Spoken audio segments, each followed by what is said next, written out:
Hey, what's up? This is a response to Jeff Shiegel's OtrsCentral video where he asked why the IWC is still bitching or complaining about the WWE. Well, Jeff, I listened to the video, I heard what you had to say, and I completely agree with you. I really do. I completely agree with what you had to say. The fact is, you have the IWC.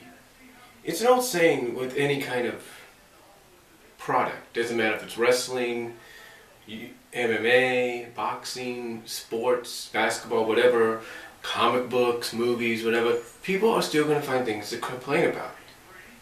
They are. I mean, one of my comic books that I've subscribed to since issue 72 and been reading since essentially the beginning, people are still bitching and complaining about what goes on in there. And here's why.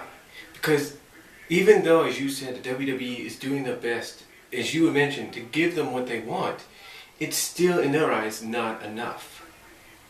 You see, when people bitch and complain about the fact that Randy won the title at SummerSlam, there are some that are like, great, that's perfect, that's what needs to happen. It's a great way to do the storyline. It's going to help in the long run make Daniel Bryan a bigger star. And even though I'm not going to watch Raw for a while, as it is, unless something big comes up, to me, I will admit it, I do look at this whole Daniel Bryan versus the McMahons and Orton and Hunter and all that as being similar to the whole, corporation deal, and basically knowing exactly what the ending may be, or maybe not, until, like I said, until something really happens, we don't know. But the thing is, Jeff, even though I'm not going to watch it, I'm not denying this ain't going to make him a bigger star. I mean, you take a look at Foley's situation with the corporation, in a similar situation. People say Daniel Bryan and Foley are the same. They're not. The storylines may parallel in their own way, but they really don't. The thing is, Foley, people might say he was a filler character because Austin was out for a while with an injury or whatever. He was a filler character, kind of a transitional guy, but he became a bigger star at that. He became a bigger star. Now here's the thing, though. I'm not saying Daniel Bryan's not going to, achieve the same status. He's already gone beyond. Let's face it. I'm not trying to disrespect the guy, but he's gone beyond superstar status of what Foley was. Daniel Bryan already had a reputation on the independent circuit before he came to WWE, and now it's being showcased even more so. It's being showcased even more so than it ever has been. He's becoming basically what he had in the past is what's making him bigger, and you add what he's doing with WWE, it's basically making him what he is. I mean, you take a look, like I said, the paralleling of Mick Foley and him. The corporation did everything they could to screw Foley out of the title. And what happened? When did Foley finally first win the title? He won it because he got help from somebody who was on the shelf, Stone Cold Steve Austin. Now, I'm not saying they won't do something similar with Daniel Bryan to where he'll win it with the help of somebody that's sick and tired of the corporation. When was the second time he won it? He won it during a halftime heat show. Not saying they're going to do that, but they did it in a false count anywhere kind of environment, even though it was an empty arena, it still happened. Not saying they're not going to do that there. The thing is, to me, what's going to happen is if this story does, honestly, if you want my truth, look at what I said about the state of WWE. Look at the state of WWE videos that I put down for you to watch. Those will pretty much tell you, in a sense, well, not state of WWE, it's something. I think my SummerSlam review or something like that. Basically, what I've indicated at is this. The way I look at it is like this. Daniel Bryan's going to get more over than he ever has because of the storyline. But it's not good. But the parallels with Mick are different. Okay? parallels are different. Because here's the thing. Back then, there was no Money in the Bank cash-ins. When Foley got screwed out of being champion against The Rock at Survivor Series, that was basically a rehashing of that was basically poking fun of the Montreal Screwjob a year before. Here, they let the person that people parallel with Foley win the title, then they ripped it away. At least they did that. That's the big difference. That's the big difference. And here's the thing. Here's the thing. Even though the situations may be similar in some ways, they're not. There's not that much paralleling. You know, Daniel Bryan, popularity-wise, I'll be honest, if you would compare the popularity that Mick Foley got as Mankind then to Daniel Bryan's right now, Daniel Bryan has far surpassed it already. Alright? And Daniel Bryan didn't need to fall off a Hell in a Cell to get over. No. He was already over. Like I said, he built his reputation on the independent circuit. And that, basically, Jeff, is why people, the IWC, is upset. Here's one of the golden boys, one of the chosen ones. Probably the most over-chosen one besides CM Punk. Finally becoming champion, and yet it's ripped away. Yeah, some people may agree that it was the best thing to do because it's going to help him get over even more. And when he does win the title back, it'll mean more so than he won it than when he first won it at SummerSlam. Because he's got to overcome the odds. Alright? He's got to overcome the odds. You see, what happened with The Rock and Foley in that situation was more along the lines of, you know, Foley had help from people that were against the corporation. He got screwed basically out of the title at the Rumble because he said words that he didn't really say, except in a promo that was took place maybe a few weeks before.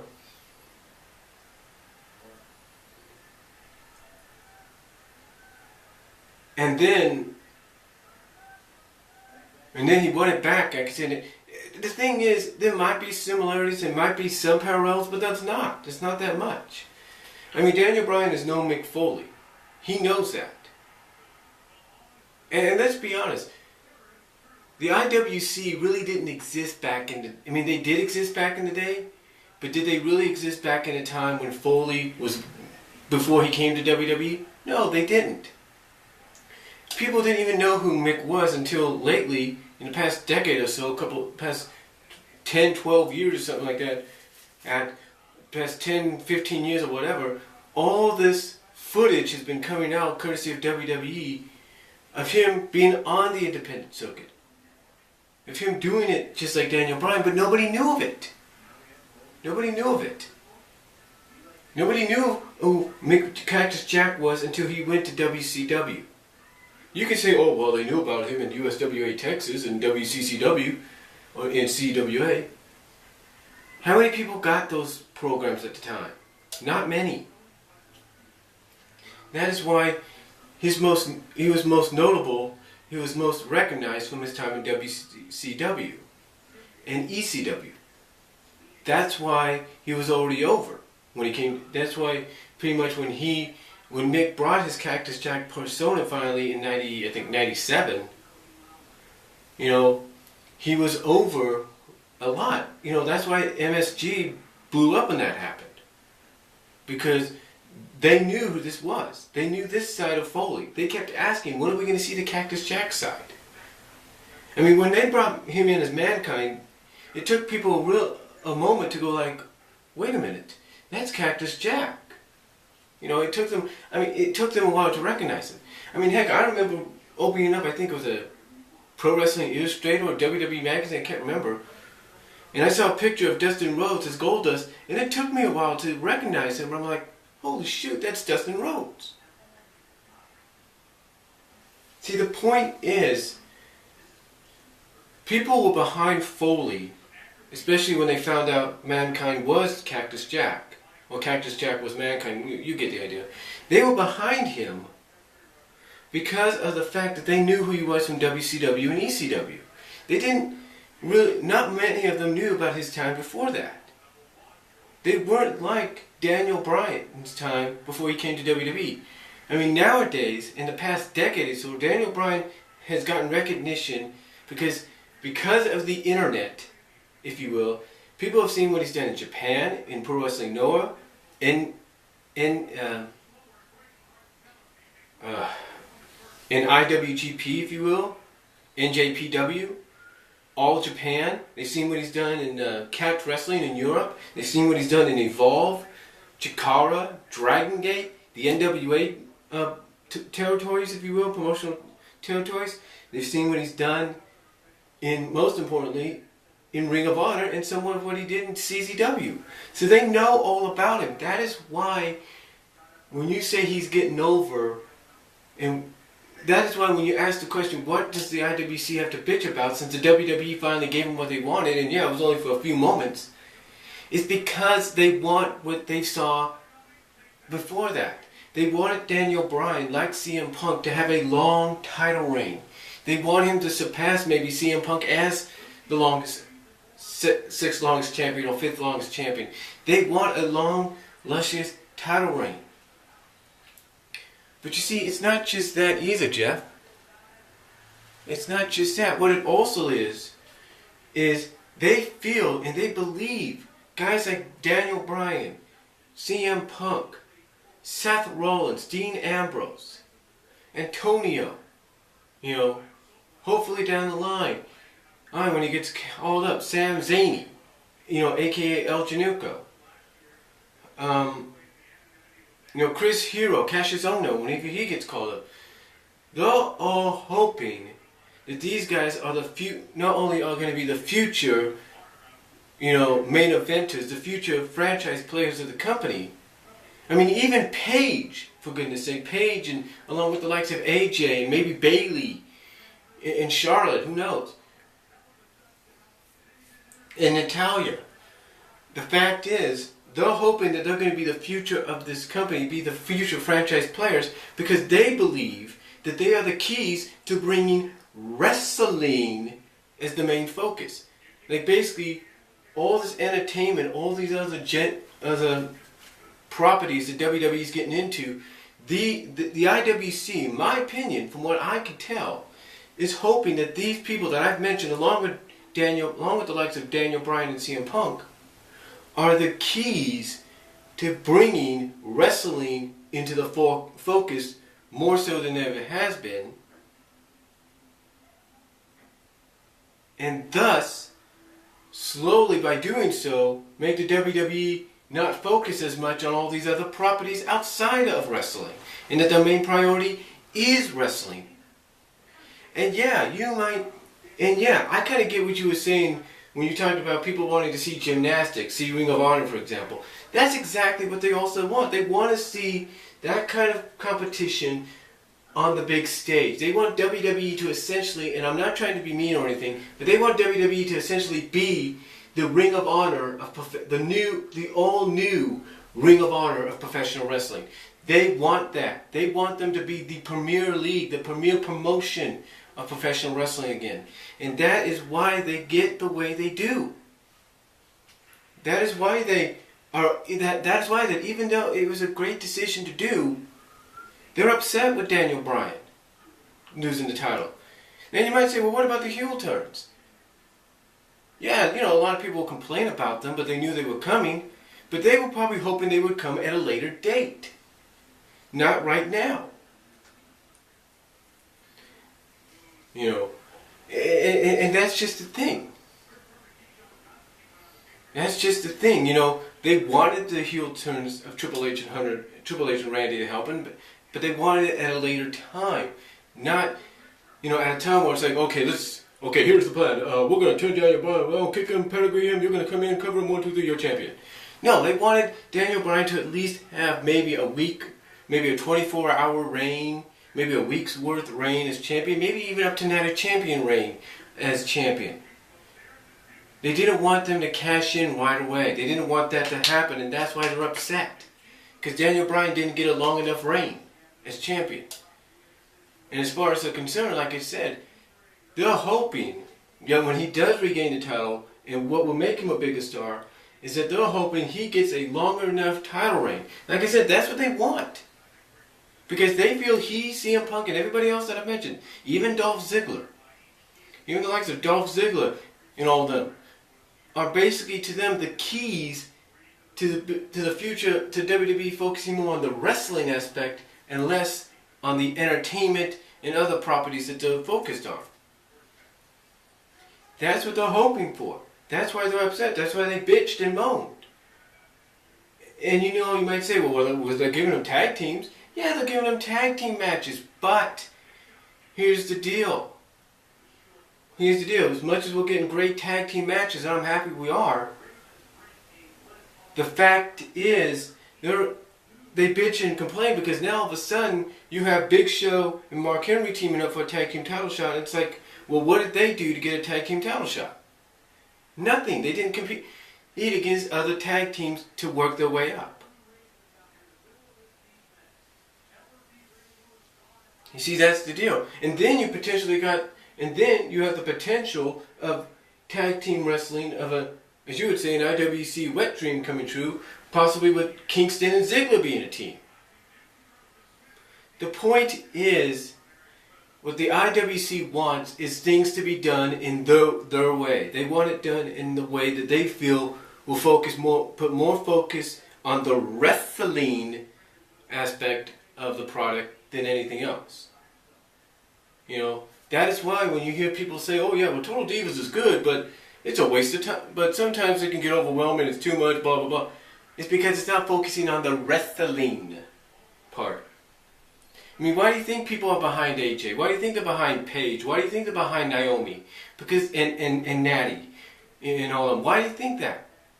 It's because these ladies can go in the ring. They can. You know, that is why they're behind them. That is why they're behind people like Alicia and maybe Oksana and maybe, I think, what was it, Brie Bella. It's because these girls can go in the ring. And even Caitlyn with You On a Million Knives, because they can go in the ring. That's what they want. And hell, with the possibility that Victoria, Tara could be coming back, that's even better. The fact is, Jeff, they just want the WWE to focus more on the wrestling aspect of things and not on the, oh, let's rehash an old storyline again and put so-and-so in the role of a Foley or an Austin. No, they just want it to be like, okay, Daniel Bryan's champion, shake his hand, leave the ring, that's it. He can have a long reign as champion to the end of time. That's what they want. That's what they want. And it's not just, and you know what, on top of all that, it's not even that either. You know what's even more so? It's the PG era. That's the main problem as well. On top of everything that I mentioned, you got the PG era. They're sick and tired of it. You've had the PG era for 6 years, going on 7 years now, and they're sick and tired of it. And they want it to end, and they want an era, and they believe, like I said, that these guys that I've mentioned, everybody I've mentioned, is the key to not only being the future franchise players of the company, but are basically the keys to introducing a new era, the wrestling era, I guess you could say, into the company, as well as getting them back into that TV-14 product that it used to be. Well, it was less on stuff outside the company and more focused on the wrestling that took place in the ring. That's what they want. Why do you think sometimes these IWCers say that TNA, despite its problems, is better? Why do you think they say, despite its problems, Ring of Honor is better? Because of the fact that they focus more so on the wrestling than they do on anything else. And that's what they want. Again, they want the WWE to once again become that premier promotion of wrestling, where wrestling really matters, and nothing else, that where only wrestling matters and nothing else, and only then will they stop bitching and complaining. And if you don't believe me, ask them yourself, and I'm sure you have. I know you and I, we're going to get disagreements, but that to me is one of the reasons. Again, you know, they want it, the PG era is one of the top reasons they're bitching and complaining. They're hoping for the wrestlers era, the wrestling era to come back, to come into play, and thus initiate a TV-14 rating in place of TV PG. Or at least an era that's similar to the Ruthless Aggression era and the Attitude era. That's what they want. Or something. But that's just my response to you, Jeff. Sorry this video was long. Take your time in watching it. And anybody else in the IWC, let me know what you guys think. I'll talk to you all later.